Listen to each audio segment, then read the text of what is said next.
America மற்றும் ஈரானுக்கு இடையேயான போர் நாளுக்கு நாள் தீவிரமடைந்து வரும் நிலையில் உலக அரங்கில் யாரும் எதிர்பாராத ஒரு மிகப்பெரிய திருப்பம் தற்போது நிகழ்ந்துள்ளது.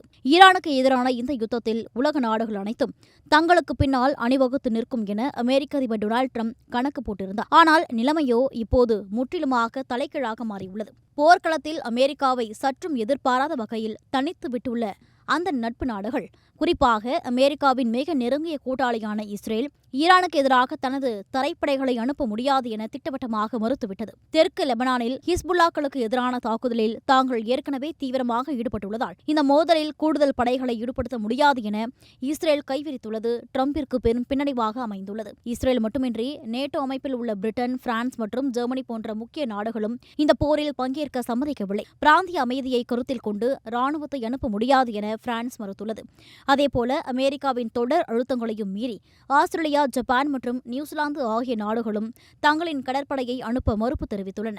ஒருபடி மேலே போய் அமெரிக்காவின் இந்த போர் நடவடிக்கை சர்வதேச சட்டங்களுக்கு உட்பட்டதுதானா என இத்தாலி பகிரங்கமாக கேள்வி எழுப்பியுள்ளது. இப்படி அமெரிக்காவின் நட்பு நாடுகள் அனைத்தும் அடுத்தடுத்து பின்வாங்கி வருவது சர்வதேச அரசியலில் மிகப்பெரிய பேசுபொருளாக மாறியுள்ளது. ஒருபுறம் அமெரிக்கா தனது ஆதரவாளர்களை இழந்து தவிக்கும் நிலையில், மறுபுறம் ஈரான் தனக்கான ஆதரவை மிக பிரம்மாண்டமாக பெருக்கி வருகிறது. ஈரானுக்கு தேவையான அதிநவீன பாதுகாப்பு ஆயுதங்களை வழங்கி ரஷ்யா தனது நட்பை உறுதி செய்துள்ளது.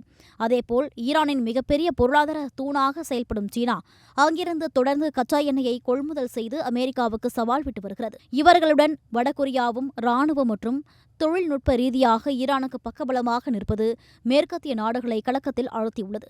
இதற்கிடையே சவுதி அரேபியா, பாகிஸ்தான், எகிப்து மற்றும் துருக்கி உள்ளிட்ட முக்கிய இஸ்லாமிய நாடுகள் யாருக்கும் ஆதரவளிக்காமல் போரை கைவிட்டு சமாதான பேச்சுவார்த்தை மூலம் உலக அமைதியை காக்க வேண்டுமென தொடர்ந்து வலியுறுத்தி வருகின்றன. Giriya's Summer Sale. Buy any AC and get free 2 nights, 3 days holiday package.